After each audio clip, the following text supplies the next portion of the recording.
For our next session, Social Media Breakout Stars Guide to Diversifying Your Brand, please welcome moderator Alexandra York, Associate Editor, Under 30, Forbes, and panelists Bobby Altoff, comedian and podcast, Tori Dunlap, founder and CEO, Her First 100K, and Xandra, content creator and DJ. Hello everyone, how are we doing this afternoon? Welcome back to day 2. My name is Alex, as our voice of God said, and I'm super excited to chat with these three today about building in the social media space. These three are breakout stars on social media, as we called it in the session, but all in very different ways and for different reasons. So I'm super excited to talk with each of you about kind of building your brand online. I want to start with the reason that you guys all decided to create content in the first place, and I think for each of you, it probably came from a very different origin story. Tori having a business, Xandra DJing, Bobby starting with one form of content and really transitioning to a totally different form. Bobby, I'll start with you. What inspired you to get online that very first time? I wanted to make money, really. Yeah. And has it worked out? Yeah, I would say so. Yeah. Tori, how about you? What was that very first post? What was the reason behind it? Yeah, I mean, for me, I talked a little bit about this in my talk yesterday, but it was really Donald Trump getting elected and then realizing that, you know, my financial education was a privilege, and with that privilege came a responsibility. And so, I was the friend all my friends were coming to for advice and guidance around money, and social media was the easiest way to connect with people. And so, growing a brand on social meant being able to, showcase our work to people, but also give this very intimidating topic accessibility and like you were talking to a friend about money, not your financial advisor named Steve that your dad recommended. So. Definitely. Yeah. Xandra, how about you? What inspired your first post? Oh my gosh, well, so I knew I always wanted to become a DJ. Ever since I was in high school, that's when I started this whole entire thing, and I got to a point in college where I just wasn't being compensated, and it was much harder to get gigs, and I just kind of hit a wall. And I was asking the talent bookers, I was like, what can I do to get further in this? And they were like, get a social media platform so you have more of a marketing ability. And so I did that. I started posting, not just about my DJ career, but honestly, just about my life and opening up about everything and my personality. And so yeah, that's why I started this whole entire thing, and it worked out pretty well. It's super cool because I think that all of you guys mentioned money in there too, and I think that social media has definitely been a way to democratize a ton of different industries, being in the podcast space, being in the financial freedom space, and then turning that into so many other things, and being in the music industry. It has been a way for you guys to kind of leverage what you have and build something more on top of that. I want to know a little bit about the difference in your tactics for content creation and social media usage when you started to now, because I think obviously these platforms are constantly changing and evolving. Tori, let's start with you, because I think that having a mission behind building a brand and having to adapt to social media just for that purpose was probably quite a specific journey. So what was that content creation like at in the early years versus today? I mean, it was rough. If you're not looking back on your old posts and cringing a little bit, like you haven't grown at all, I would say one really actionable tip I can give to everybody is know exactly who your audience is. If you have not done a customer persona for what your business is or who you're trying to appeal to on social, you're not gonna be for everyone. Trying to be everything to everybody makes you nothing to nobody. There's plenty of people who consume our content that are like, I am turned off by the word feminist. And I'm like, okay, then our content's not for you. And there's plenty of people who the girls that get it, the girls that don't. And so I think in the early days, I was really focused on trying to just get any customers or any followers that might appeal.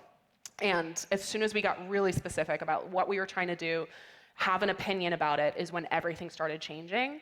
And I think that for everybody out there who's struggling with any sort of organic social, it's probably because you have not defined your audience clearly enough and exactly what you're trying to say to them.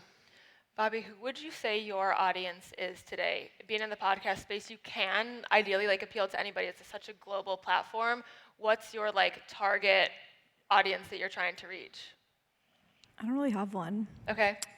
anyone. Yeah. Like, kind of the opposite of what she said. Yeah, definitely. How does that impact the ways that then you're creating content? Are you thinking about someone or yourself maybe when you're creating it, or is it just, what you're interested in on that day? I don't know, I just post anything, and if it gets views, then I keep posting the same type of thing, and then if it stops getting views, I stop posting it. Yeah. So I just post a lot, delete a lot, embarrass yourself, fail, and keep doing it. Yeah. And repeat. I know that you started creating mom content and you've transitioned into being a podcaster in a very different space. What has that transition looked like for you? Well, I stopped creating mom content because it started to flop, my videos. So I had to figure something else out. Yeah. And for me, a podcast was just a way to collaborate with people, and I wanted to make more money. And brand deals can only get you so much, and it was just an easy way to collaborate with people, and I knew podcasts have a lot of money in them, so. Yeah, for sure. Xandra, you mentioned that you wanted to create some DJ content, but you also wanted to create other forms of content just to, build kind of a consumer base around you. Mm-hmm. Can you walk me through kind of the difference between what you first started out as and kind of how that's changed over time? Oh my gosh, it has changed so much.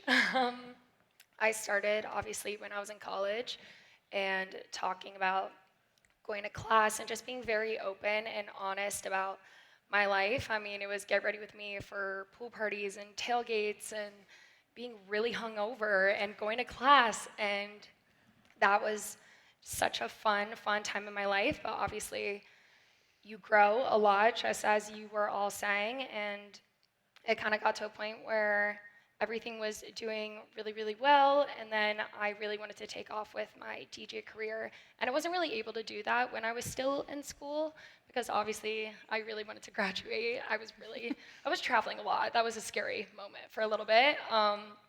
We made it through, thank goodness, but now I have completely changed my content into just traveling behind the scenes. Being a DJ comes with a lot of travel and a bunch of things that people don't understand, and kind of giving the behind the scenes of just when you're coming to see one of my performances, you're not just coming for my music, but you're also coming to be with me and be with my personality, because there's nothing that I'm more grateful for than my fans and my following, and I would literally be nothing without them. So yeah. What is each of your favorite social media platform today and why? Tori, let's start with you. I mean, I'm an Instagram girly. Our largest following is on TikTok, but TikTok's having a fun little algorithm thing right now where it's very volatile. And so I feel like, again, if we know our audience really well, my audience is women 25 to 34. They're on Instagram. So Instagram is been our favorite, and there's some really cool automation tools we're using too to be able to get people off of Instagram, and I know we'll talk about this more, but off of Instagram and onto our email list, or listening to our podcast or on our website. So yeah, I'm still an Instagram girly. Okay, how about you, Xandra? I'd say for me, TikTok, I feel like that is the place where I feel like for so long Instagram was kind of showing only the perfect parts of your life. Yeah. And then TikTok has completely changed that, where, I don't care what I look like on TikTok. You're going to get the worst of me. If you want a scary place to go to my TikTok, you know what I mean? So, I have always loved TikTok, but I also love Instagram, and obviously there's crazy things going on with TikTok right now, and the algorithm, like you said, is really crazy, but you just can't get down on yourself, and you just got to stay consistent. You got to keep posting. But I've slowly started to move I'm trying to move lots of my TikTok content to my Instagram and start posting on Reels, because Instagram is really trying to be boosting, because they want to become the new TikTok. Yeah. Bobby, how about you? What's your preference? I like using TikTok more. Okay, as a consumer? Yeah. Yeah. How about as a creator? I don't know. I kind of just don't post that much anymore, but I would say TikTok still. It's easier. It's just, I can post whatever I want, and it can be 10 minutes long, and people watch the whole thing. So I don't know. I like scrolling on TikTok too. It's fun. For sure. I know. I feel like at certain times of the year, my screen time is just way too much TikTok. It's 12 hours. Yeah. How do you guys navigate the financial space being full-time social media creators or creators in general both in terms of like making money on social media and then also turning that into other things like tickets to a show of yours or selling a book or brand deals like you were mentioning. What are those different streams of income for each of you, and how much of your percentage is coming from each of those generally? Sandra, you want to start? Ooh, that's a good one. I have kind of two forms of revenue. I obviously do brand deals. I'm not signed up on the creator fund for TikTok. It's just not something I've ever done. I've heard some horror stories about that. But that, and then definitely just my shows, booking fees, possible tickets, and now we're coming out with merch soon, which is going to be really cool.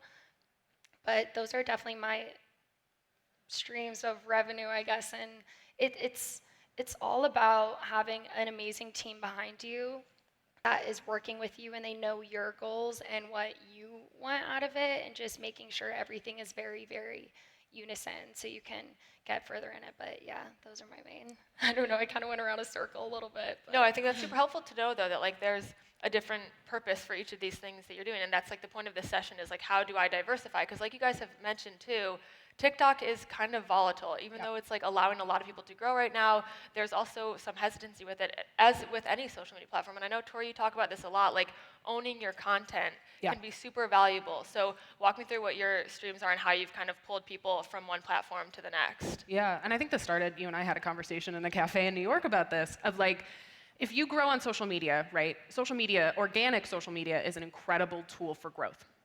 We, without buying any ads, have achieved 5 million followers and multi-millions in sales.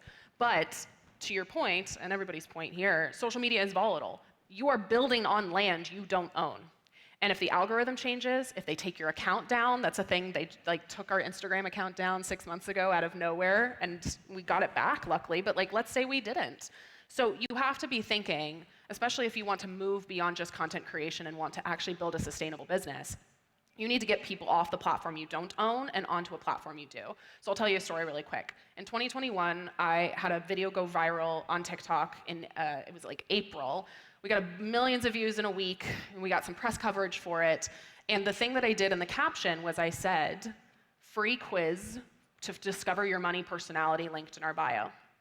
That one TikTok, over 1 week, brought us 100,000 email subscribers, which usually takes people years, if not, it's completely unachievable sometimes. And we did it based on one, random viral video. So going viral is great, but if you can't make anything of it, it was a wasted opportunity.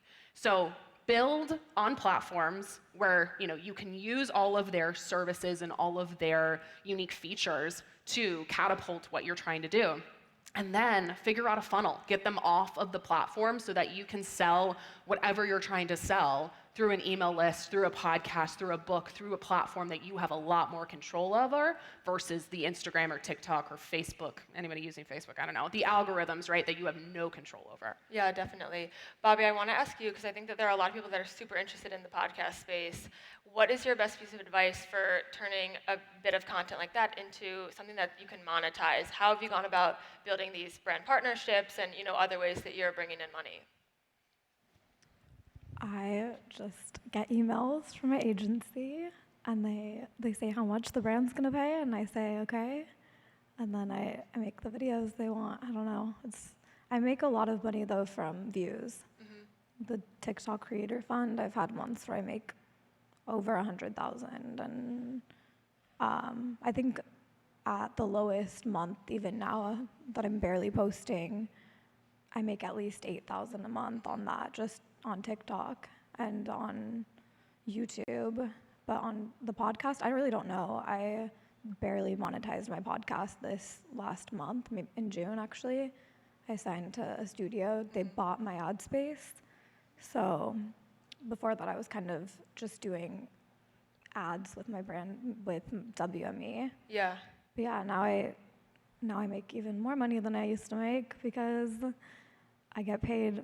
And now anybody who watches my podcast watches a lot of ads. Mm-hmm. What does your team look like today? Because you mentioned that sometimes you'll just get emails that are sent to you from them. They're kind of working on some of the back end. What's your team look like? My whole team? So yeah, a year ago I had no one. Mm-hmm. Today I have a lawyer, a business manager, agency management, an assistant. I feel like that's it. A PR team. Okay. I feel like they all kind of decide on the deals and then they bring it to me once it gets to a number that is high enough that and they're not asking for too much, that I'll accept it. They only bring me deals that they think I'll accept. And yeah, I've usually brands that are willing to pay as much as I'm willing to accept are reputable brands, so it's nothing I have to ever turn down. Totally. Xandra, you mentioned too that it's, about this team behind you. What does your team look like? What are they helping you facilitate? Yeah, I have two full separate parts of my team just because it is kind of a crazy business because I do have this whole like digital social media, but I also have this whole DJ career. And it was really, really important to find the best people in the influencing world and then the best people in the DJing world because they are completely different. And lots of the time they don't understand each other. So I have a music manager, I have a digital manager, I have agents that do all my booking, I have a PR team, wealth manager, lawyers, coordinators, tour managers. It really takes a village. And I will say this every single day, it's so important that you find a team that supports you and sees your vision because without them, like I would not be anything. I would not be able to do half of the things that I do, the traveling, the brand deals. It's really important and they are on the back burner, but I don't know. I feel like teams aren't talked about that often and it would make literally my life impossible without them. What is that vision that you have in mind that they're helping you to make into a reality? I would love to be the biggest female DJ in the world. That's my goal, but... Well, you are on your way. Tori, I want to ask you, because I know that you have been building this company around you. You also have many different facets of it, like these two do. What's it been like to hire a team underneath you and to manage that as, a leader of your company? Yeah, my team's watching at home. Hi, team. We have 15 people, 8 full-time, and a lot of it's marketing. We have my COO, who's like my right-hand woman, who really helps with a lot of obviously the operations of the company, but the back end. My background's in theater, so while I'm performing up here, she's the stage manager in the back, and I always that's my metaphor I use. When I'm thinking about hiring, I'm always thinking about I'm trying to find someone who I am teaching to do this job, not the job. Does that make sense? Like, if I'm hiring a social media manager, I should not be teaching you how to run social media accounts. But I should be teaching you or guiding you on how to run this particular social media account, right? Like best practices. And I see that a lot is, especially more junior team members when they get in, they're like so excited and happy to be there, but they might not have the actual skills for the job we're trying to do, as opposed to teaching them to do this job, if that makes sense. I'm always thinking too, when we're hiring, about like who fits our values, who really understands what we're trying to do as an organization, because we want people who understand that this is way bigger than us. And at the same time, we're not curing cancer. We have, so many important things that we're doing, but we respect rest and time off. And so we want somebody who understands our values and understands how important this work is, but also has a life outside of work too. For sure. I want to make a slight pivot here and talk about, in the social media landscape today, like niching down or making yourself more general and like the benefits and the pros and cons to each of that. Bobby, you mentioned at the beginning that you don't have like a target person in mind, but you definitely have your own voice online. How did you come about that, and how did you start to recognize like this is gaining some traction, this is working with people? I just post me, who I am, and I started to recognize that it was gaining traction when videos started to get views. Mm-hmm. So I just kept doing it, and yeah, that's really it. I just am myself. Is Bobby on your podcast really the same as Bobby in real life, or do you have any sort of persona that you put on? I think it's a little exaggerated in my podcast. But also, just anytime I'm in an uncomfortable or unfamiliar setting, I act. like that's just what I get like because I'm uncomfortable like right now. Yeah. Okay. Well, hopefully we can make you a little more comfortable in the next 5 minutes. But I totally understand that, though. And like sometimes in these cases online, there's so much talk about, we throw around buzzwords like authenticity or like being yourself or whatever. Sometimes it's like impossible to do that, and you have to put on some sort of face when you are on these platforms. Xandra, I'd love to know for you, like as a performer in the music space, but also, like you said, showing like your very real self on TikTok, how do you walk that line between like being Xandra the DJ and Xandra the student at the University of Miami after a night out? Yeah, I'd say definitely what you see is what you get. The exact thing that I put all over my social media is what you're gonna get in person, the exact same personality. That's probably one of the biggest questions that I always get asked. But for me, that's just who I am and that's what I'm gonna be. But there's definitely moments where I feel like when you are being yourself and really being so vulnerable to the world, how important it is to take some time for yourself into, especially if you're going through something, understanding that the internet never forgets. So as soon as you put something out there, it is going to stay forever. You can delete it, but there's always gonna be a footprint. So especially when I feel like I'm very emotional and I like want to go out and do something, I take a moment and I really sit on it until I'm ready to post something like that. But that's the biggest thing where I feel like it's amazing to be so vulnerable on the internet, but then you also have to remember that the internet never forgets, and that's how it's going to be. Yeah, one of the audience questions that we got kind of relates to that, and they say, how do you balance career growth and personal development without burning out? And I think like that's a huge part of that, is like deciding how much of yourself you're going to put online. How has that experience been for you, like knowing that this is something that you have to be cognizant of? What is your mindset when you are either going through a personally tough time or just like trying to figure out like who you want to become and what you want to build? How much do you think about like, this is what I want to put out to the world versus like I need to preserve myself a little bit? I feel like it's just really listening to yourself and to your heart and what you're willing to handle, because at the end of the day, I'm looking at this career and this life. I love what I do and I want to do it for as long as possible. So if I need to take those little breaks in between, I'd much rather do that than, pushing myself through, because also people can tell when you aren't feeling well or there's no passion behind it. It's very, very evident. So I would much rather take a step back, work on myself and my mental health before I go and I put something out there. I feel like it's just very important to love what you do and do what you love and do it for as long as possible. Totally. Tori, I want to ask you, because I know that you have many different facets of your brand in terms of like products that you've put out to the world, different platforms that you've built for yourself. Along those same lines, how do you decide what's worth it to invest time, money, energy into versus what probably is going to lead to that burnout and not really be worth it in the end? Yeah, that's a great question. I mean, we're talking about money a lot. Like, if you are undervaluing yourself, I'm putting my financial expert hat on, like, ask for what you're worth and don't take less. And especially content creators, if you are working for free, not only are you screwing yourself over, you're screwing all of us over, because then when a brand reaches out and expects, we were literally just talking backstage, I call them moon and stars brands. They're brands who want the moon and stars and are gonna pay you like 2 cents for it. Like, no, it's not worth my time. It's not worth my team's time. And that's the other thing. You were talking about building a team.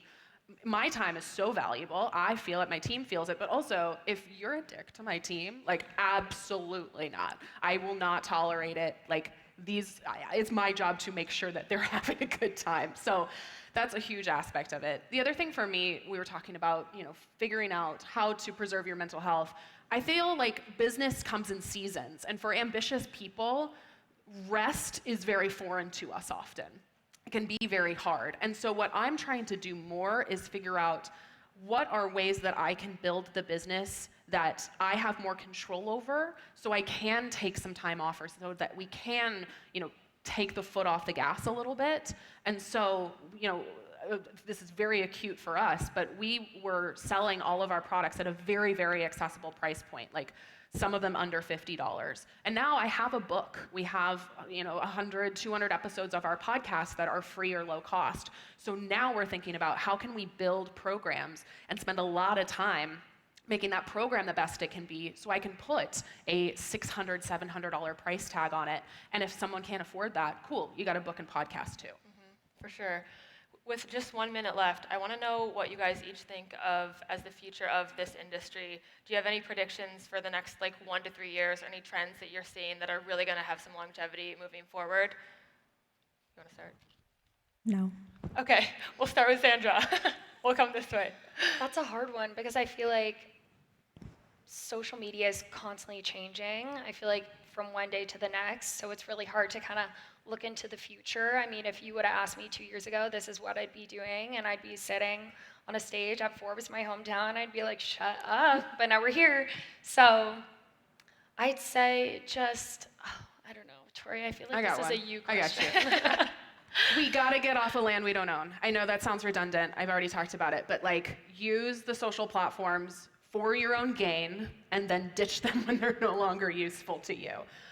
Use them as top the funnel lead generation for whatever you're trying to build, for whatever you're trying to get eyes on, and then think about how can I get somebody off of this platform and onto my email, into my podcast, buying my book, whatever you're doing, buying your product, right? Because social media is so volatile, we can't predict where it's gonna go. It changes all the time. So control what you can control, use the platforms to your advantage, and then build something that you actually can monetize yourself. Yeah. Bobby, do you have anything? Any trends? No. Okay, then I have a new question for you. It came from the audience. How did you land the Drake interview? That was so long ago now, but I DM'd him. Okay, well, there you Yeah. guys go. Just DM people, I don't know. Cold DMs. Well, thank you guys so much for joining me. This was great. I really appreciate it.